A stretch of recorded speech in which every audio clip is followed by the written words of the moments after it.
Today, we will explore the fascinating field of synthetic organs. We'll start by understanding what synthetic organs are and why we need them. Then, we'll dive into how organs are built using cells and scaffolds, bioreactors, and 3D printing. We'll cover advanced techniques like decellularization organoids and examples such as synthetic skin and bladders. We'll also discuss challenges like vascularization, nerve integration, immune rejection, and ethical considerations. Finally, we'll look at success stories, career opportunities, and we'll wrap up to test your knowledge. What are synthetic organs? Synthetic organs are lab-grown replacements designed to mimic the structure and function of natural organs. They can be made from living cells combined with materials that provide support, called scaffolds. These organs aim to restore or improve body functions when natural organs fail. The field blends biology, engineering, and medicine to create these life-saving technologies. Why do we need synthetic organs? There is a severe shortage of donor organs worldwide, leaving many patients on waiting lists. Organ rejection and immune responses complicate transplants. Synthetic organs offer a solution by providing customized lab-grown alternatives that can reduce rejection risks. They also help advance medical research and improve patient outcomes. How are organs built?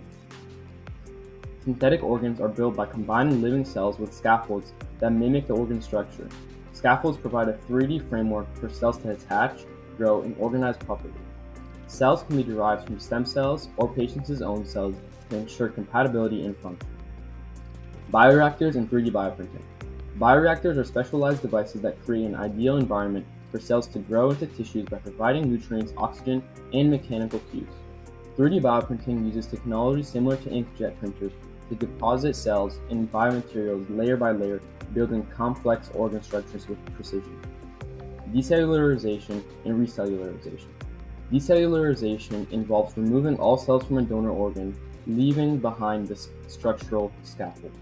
This scaffold can then be repopulated with a patient's own cells in a process called recellularization.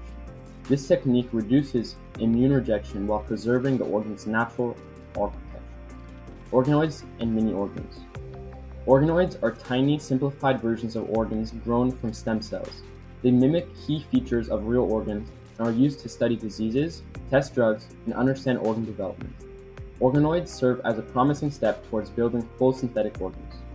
Lab-grown skin grafts are used for burn treatments, synthetic bladders have been successfully implanted, and artificial livers are in development. These examples highlight progress in the field and demonstrate how synthetic organs can improve patient care. For synthetic organs to survive and function, they need blood vessels to supply oxygen and nutrients and nerves to control function. Scientists use bioprinting and growth factors to encourage blood vessel formation and techniques to guide nerve growth into organs. Using a patient's own cells reduces the chance of immune rejection.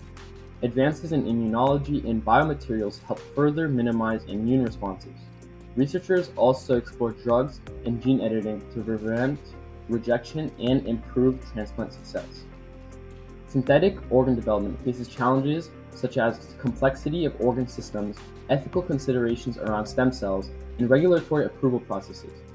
Ensuring safety, effectiveness, and equitable access are important as this technology progresses. Synthetic organ technology has already achieved exciting successes. The first synthetic bladders grown from patients' own cells have been successfully implanted. Lab-grown skin grafts are now used to treat burn victims. Scientists are making steady progress with liver and heart tissues, aiming to develop full replacement organs in the near future. The ultimate goal is personalized lab-grown organs tailored for each patient, possibly printed with automated machines. These successes pave the way for a new era of medicine. If synthetic organs inspire you, there are many career paths to explore. Tissue engineering and regenerative medicine are rapidly growing fields with opportunities in biomedical engineering, cell biology, and material science. Students can gain lab experience through internships and participating in clubs or science competitions. Success requires teamwork across disciplines, biology, engineering, chemistry, and more. And if you're passionate about science and helping others, this field offers exciting chances to make a real impact. The organ shortage is a major crisis.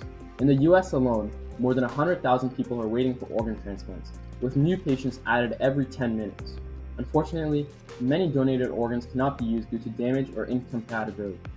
Every day, patients die waiting. While living donor transplants help, they are limited and carry risks. Synthetic organs could one day offer an unlimited supply, ending this crisis. Stem cells are the foundation of many synthetic organ projects. These special cells can develop into almost any type of tissue, like heart muscle or liver cells. Using stem cells from the patient minimizes rejection risks. Induced pluripotent stem cells, or iPSCs, are adult cells reprogrammed to act like stem cells. Research in this area is progressing quickly and is vital for creating personalized synthetic organs. Bioreactors are devices that create the perfect environment for growing synthetic organs. They deliver nutrients and oxygen while removing waste just like the body does. Bioreactors can also provide physical cues or stimulation to help cells mature properly. This technology is especially important when growing large or complex organs, improving their chances of survival and function after transplantation. 3D bioprinting is like a high-tech printer that builds organs layer by layer. It deposits living cells and supportive biomaterials in precise patterns to recreate the shape and structure of organs. This technique allows scientists to include blood vessels and other complex features. Bioprinting can accelerate organ production and tailor designs to individual patients, revolutionizing how organs are made.